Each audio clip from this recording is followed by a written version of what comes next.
অষ্টম pay commission মহার্ঘ ভাতা শূন্য থেকে শুরু মূল বেতনের সঙ্গে ডিএ কি যুক্ত হবে? অষ্টম পে কমিশন নিয়ে বড় আপডেট। 2026 থেকে বদলাবে বেতন, ডিএ শূন্যে নামার জল্পনা। কেন্দ্রীয় কর্মীদের জন্য বড় খবর, 2026 থেকে নতুন বেতন কাঠামো, ডিএ নিয়ে নতুন সমীকরণ। 58% থেকে 60% ডিএ, অষ্টম পে কমিশন ঘিরে বাড়ছে প্রত্যাশা। নতুন পে কমিশনে ডিএ হবে শূন্য, তারপর কিভাবে বাড়বে বেতন?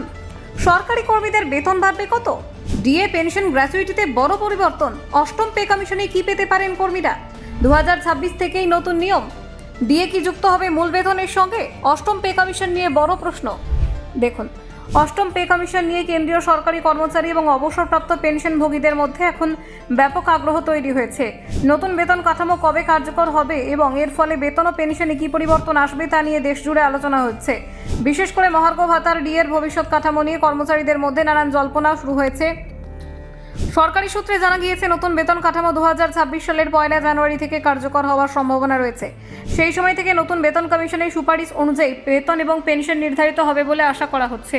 ভারতের প্রতি কয়েক বছর অন্তর একটি নতুন বেতন কমিশন গঠন করা হয়, যার কাজ কেন্দ্রীয় সরকারি কর্মচারীদের বেতন, ভাতা এবং পেনশন নিয়ে পর্যালোচনা করা। বর্তমানে চালু রয়েছে 7th পে কমিশনের সুপারিশ অনুযায়ী বেতন ব্যবস্থা।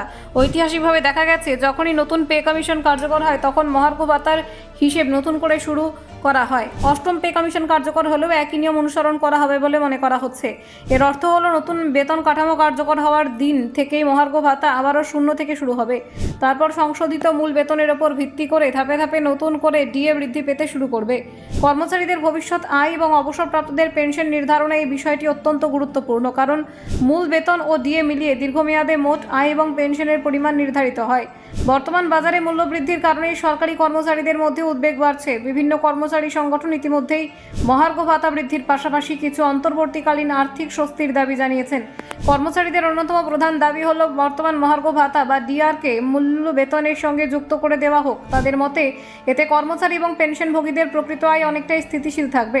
এছাড়া তারা দাবি তুলেছেন যে বাড়ি ভাড়া ভাতা এবং যাতায়াত ভাতার মতো অন্যান্য ভাতাগুলিও নতুন বেতন কাঠামোর সঙ্গে সামঞ্জস্য রেখে বৃদ্ধি করা উচিত। একই সঙ্গে গ্র্যাচুইটি ও পেনশনের ক্ষেত্রেও সরাসরি আর্থিক লাভের সম্ভাবনা রয়েছে বলে মনে করা হচ্ছে। ফলে নতুন পে কমিশন কার্যকর হলে অবসরপ্রাপ্ত কর্মচারীরাও তার সুফল পেতে পারেন।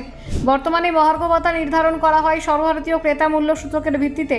এই সূচকটি হলো all India consumer price index for industrial workers, যার উপর ভিত্তি করে ডিএর পরিমাণ নির্ধারণ করা হয়। সপ্তম পে কমিশনের নিয়ম অনুযায়ী গত 12 মাসের গড় সূচকের উপর ভিত্তি করে ডিএ গণনা করা হয়।